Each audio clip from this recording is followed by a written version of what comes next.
Sasa leo tunakuletea real estate ya mtu ambaye alimiliki power ya State House kwa zaidi ya miaka 10 na sasa anaishi maisha ya wild nyuma ya siasa.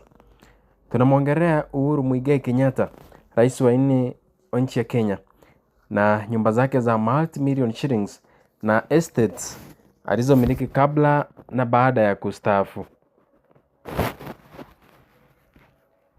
Kwanza kabisa ni Chaweri Home. Hiyo ni nyumba yake ya kale katika eneo lenye historia kubwa kwa Kenyatta family. Hii ni duloni ya kibinafsi iliyoko Gatundu South, Kiambu County, ambako baba yake Mzee Jomo Kenyatta aliishi pia. Baada ya kustaafu, Uhuru arudi hapa mara kwa mara, na hata barabara kuu ilikuwa imekanwa kama ishara ya heshima kwa aliyekuwa rais. Hii home ni zaidi ya gharama ya jiongenezeo ya prestige. Imesafinishwa vizuri. Hii home ni zaidi ya gharama ya jiongezeo ya prestige. Imesafinishwa vizuri. Ina eneo kubwa la bustani. Ni nyumba kwa historia ya familia ya Kenyatta, na mara nyingi alikuwa akiita wageni wa kifahari hapa kutoka chama na serikali. Tayari kufika kwa real estate kubwa zaidi. Icheha Farm huko Nakuru County ni moja ya estate kubwa kabisa zinazomilikiwa na Uhuru Kenyatta. Hii ni karibu 4,000 acres ya ardhi, mtazamaji, na ni farm yenye mazao, miti na hata wanyama wa malisho. Unapokuja hapa ni kama safari ya mbali. Sio place ya ng'ombe ndogo tu. Kuna mashamba ya ng'ombe, kuna aina mbalimbali za livestock, na ni sehemu ya kupumzika mbali na the city hustle. Hii estate inaendelea kumfanya Uhuru awe na investment kubwa zaidi kwenye real estate na kilimo, na baadhi ya nyenzo hizi zinachangia hata mapato ya familia yake.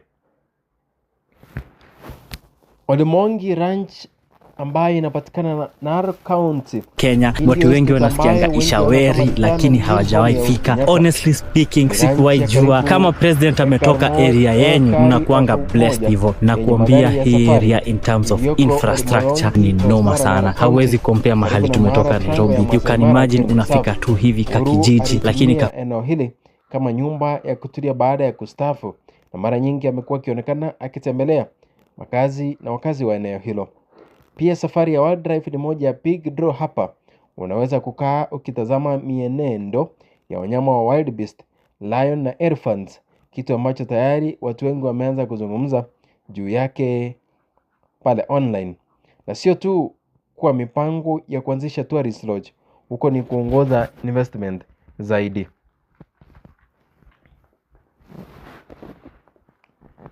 Sasa tuzungumze kuhusu nyumba ya kisasa kabisa. Iko katika maeneo yaliko karibu na State House Nairobi, na ilikuwa moja ya nyumba zake kakati kabla ya kustaafu. Hii ni mansion ambayo imejengwa kwa viwango vya top security. Iko na bulletproof windows, electric fences, swimming pool, suites za wazi, helipad kwa wageni wa VIP. Na leo nyumba hiyo imetumika kama ofisi ya Uhuru Kenyatta Institute, eneo ambalo anaendelea kufanya kazi za uongozi na ushawishi baada ya kustaafu. Na sio estate tu, familia ya Kenyatta imewekeza kodi kubwa pia katika real estate, kama kwa Uhuru Estate Mabati Houses huko Kitengela, ambapo wapangaji walipa kiasi cha michache lakini si mapato ya kila mwezi kwa familia. Hii inaonyesha kuwa sio tu nyumba zake ni multimillion, kuna pia portfolio ya properties mbalimbali zinazomletea mapato zaidi. Ukumbuke pia kuna the Northland City Estate ambayo inajengwa, ambayo iko maeneo ya Ruiru Bypass, na ni moja ya project ambazo zinaendelea kujengwa ili kuhakikisha kwamba Uhuru Kenyatta ameweza kupata good retirement benefits baada ya kustaafu kutoka serikalini. Kwa kifupi, Uhuru Kenyatta sio tu mtu wa siasa, ni mtu mwenye zakale kubwa ya real estate, kutoka villas za kifahari, mega farms, ranch hadi estates zinazotoa mapato zaidi.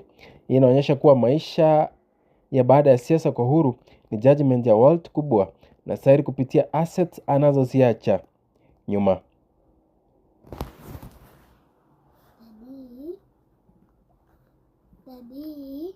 Akiara unaongea na nikirekodi.